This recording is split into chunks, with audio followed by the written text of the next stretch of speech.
যখন আমি সকাল 8টা থেকে আমি প্রোগ্রাম শুরু করি ঝোড়োর মোড় থেকে, সেই বাজারে মাইক প্রচার করে বলা হয়েছে যে আরাবুলের আজকে মিছিল আছে, তোমরা কেউ দয়া করে বেরোবেন না। তারপরে জীবনতলায় সেখানেও প্রচার করা হয়েছে যে দয়া করে আপনারা কেউ বেরোবেন না। আমার ভিডিওটাতে দেখবেন যে হাজারে হাজারে মানুষ, হাজারে হাজারে মহিলা, মায়েরা, বোনেরা ছুটে ছুটে আসছে আমার সাথে দেখা করে। জীবনতলায়ও তাই, একটা দোকানপাটও বন্ধ করেনি কেউ, সেখানে হাজারে হাজারে মানুষ দাঁড়িয়ে। তাই আমরা ভাঙড় থেকে ওনাকে বিপুল ভোটে হারিয়ে প্রমাণ করে দেবো যে ভাঙড়ের মানুষ সঠিক নেতৃত্বের ভোট দেবে। তিনি কার সাথে লড়াই করছেন? ভাঙড়ে এমন একজন ব্যক্তির সাথে লড়াই করছেন, তারা জেনে রাখা উচিত যে তিনি ক্যানিং এর মানুষের কাছে জোর করে ভোট কেড়ে নিতে পারে, কিন্তু ভাঙড়ের মানুষের কাছে ভোট কেড়ে নিতে পারবে না, এটা ওনার জেনে রাখা উচিত। আজকে আমরা শুধু একটা কথা বলতে চাই যে ভাঙড় বিধানসভায় যিনি আজকের আমার ভাইজানের বিরুদ্ধে লড়াই করছেন, তিনি ক্যানিংটাকে শেষ করেছেন। ক্যানিং এর মানুষ, ক্যানিং এর যারা আছে, আমি দেখছি যে অনেক মানুষ জরি খাটিয়ে বাস করছে, তাদের দুবেলা দুমুঠো খাওয়া হয় না। আর আমাদের যিনি ভদ্রলোক এখান থেকে দাঁড়িয়েছেন, তিনি 14খানা গাড়ি নিয়ে ঘুরে বেড়াচ্ছেন, তার সামনে পুলিশ, পিছনে পুলিশ, ডাইনে পুলিশ, বাঁয়ে পুলিশ। আজকে তিনি একজন ক্যানিং এর বিধায়ক। শুধু একটা কথা আপনাদের জেনে রাখতে হবে, এবারে নির্বাচন। হয়তো অনেকেই বলছে আমরা জোর করে নেব, অনেকেই বলছে আমরা গণনা কেন্দ্রে গিয়ে কেড়ে নেব, অনেকেই বলছে বুথে বুথ বসতে দেব না, আবার অনেকেই বলছে পাড়ায় পাড়ায় গিয়ে প্রচার করছে তোরা কেউ বেরবি না। যিনি সরকারের বিরুদ্ধে চ্যালেঞ্জ করে তিনি তার বক্তব্য রাখেন ভাঙনের মানুষের জন্য, সেই নওশাদ ভাইজান এখানে উপস্থিত আছেন। এখানে আমাদের জেলার নেতৃত্ব উপস্থিত আছেন, এখানে আমাদের মহিলা নেত্রী পাপিয়া অত্যন্ত ভালো বক্তব্য রাখেন, মিডিয়ার সামনে আমরা দেখেছি, অত্যন্ত ভালো বলে মহিলা নেত্রী।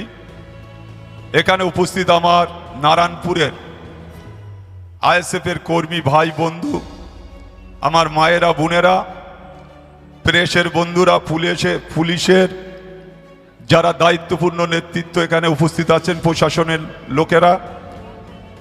আমি কয়েকটা কথা বলবো। আপনারা জানেন যে আমি দীর্ঘদিন ধরে একটা দলের সাথে যুক্ত ছিলাম। আজকে আমি আর সেই দলটায় নেই। কেন? বিভিন্ন মিডিয়ারা প্রশ্ন করেছে, আমি আজকে আর সেই দিকে যাব না। আমি খুব শর্টে বলবো, যেহেতু আমার ক্যানিং বিধানসভার একটা গুরুত্বপূর্ণ বৈঠক চলছে ঘটকপুকুরে, আমি সেখানে পৌঁছবো। শুধু একটা কথা আপনাদের জেনে রাখতে হবে, এবারে নির্বাচন।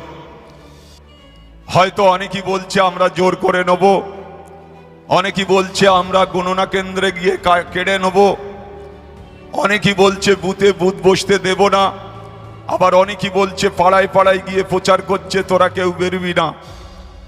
আজকে যখন আমি সকাল 8টা থেকে আমি প্রোগ্রাম শুরু করি ঝোড়োর মোড় থেকে, সেই বাজারে মাইক প্রচার করে বলা হয়েছে যে আরাবুলের আজকে মিছিল আছে, তোমরা কেউ দয়া করে বেরোবেন না। তারপরে জীবনতলায় সেখানেও প্রচার করা হয়েছে যে দয়া করে আপনারা কেউ বেরোবেন না।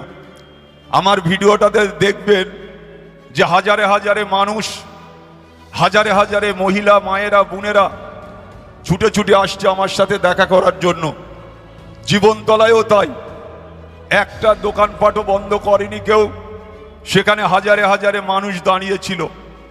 আজকে আমরা শুধু একটা কথা বলতে চাই যে ভাঙড় বিধানসভায় যিনি আজকের আমার ভাইজানের বিরুদ্ধে লড়াই করছেন, তিনি ক্যানিংটাকে শেষ করেছেন।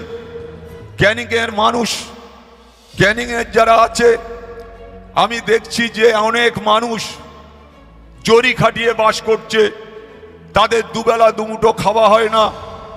আর আমাদের যিনি ভদ্রলোক এখান থেকে দাঁড়িয়েছেন, তিনি 14খানা গাড়ি নিয়ে ঘুরে বেড়াচ্ছেন, তার সামনে পুলিশ, পিছনে পুলিশ, ডাইনে পুলিশ, বাঁয়ে পুলিশ।